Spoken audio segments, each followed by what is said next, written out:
I once said to the mushroom, how can we save the world? Somebody had challenged me in a group like this. They said, why don't you ask it how we can save the world? Which I had never been, being sort of an oblique thinker. It had never occurred to me to be so blunt with it.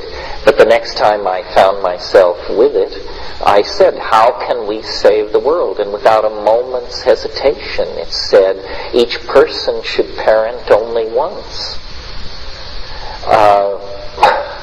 This is an astonishing idea. This is not zero population growth. This is population falling by 50% every 20 years from here on out. If people in the high-tech industrial democracies would limit themselves to one child, almost immediately the destruction of the Earth's ecosystems and resources would halt.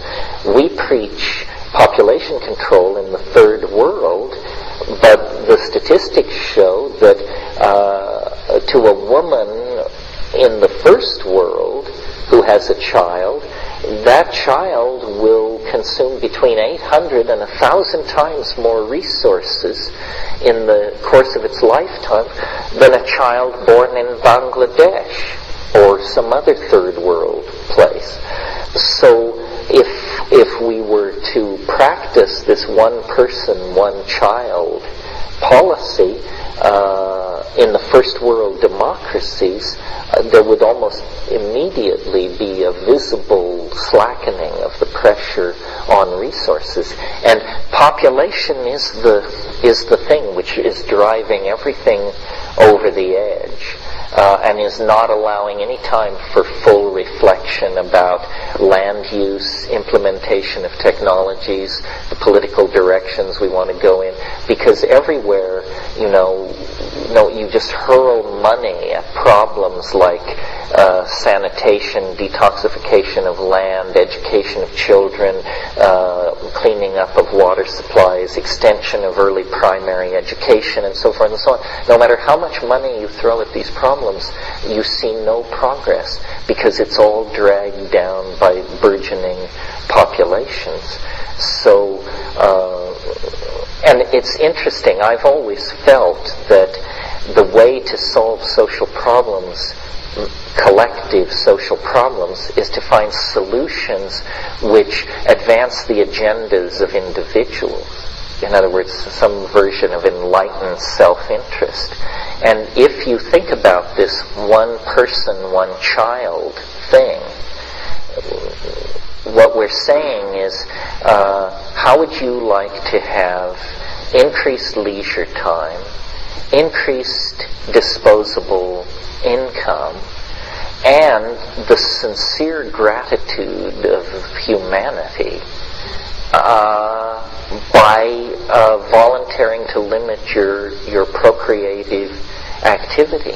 And I would favor social policies that would give people cradle-to-the-grave medical care and cancel their income tax and whatever it took to honor people who did that, because that is the most significant single political act any one of us could probably do.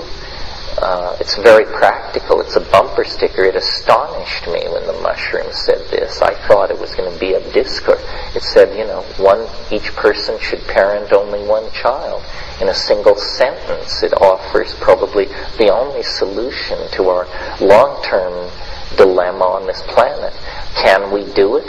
Well, we don't know. It involves changing our habits, the hardest things we have to change. It involves injecting novelty in an area where habits have ruled for millennia and tens of millennia, our reproductive behaviors. On the other hand, as primates, we never really get rocking and rolling until we're painted into a corner.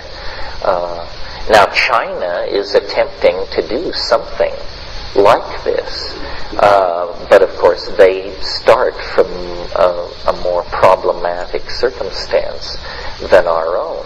However, if China continues to limit its population, that's the one piece of the puzzle missing from its ability to project its culture onto a global scale. If the rest of us pollute our social systems and drag the development of our economies with burgeoning populations, at the same time that the Chinese population is falling and they are bringing their technologies and infrastructure up to speed, then we could find ourselves in a very different socio-political circumstance not far downstream. Any comment on that whole idea? It's an interesting idea. I'm surprised that there is no society for it. I've never heard it discussed. Not radical lesbians, not libertarians, and I also thought when it first came up that there must be some hideous political flaw in it, that some radical feminist or somebody would spring forward and point out this appalling contradiction as to why this couldn't be done or why this was utterly unacceptable and dehumanizing. Nobody has ever done that either. People have said, the only criticism I've had of it is people have said that political power is based on population. But I argue that's not true. If that were true, India would be the second most powerful nation in the world. Well, what about France? What about Germany? What about England? So, we are not in a breeding race with the brown-skinned people of the planet. Thinking like that is crazy-making.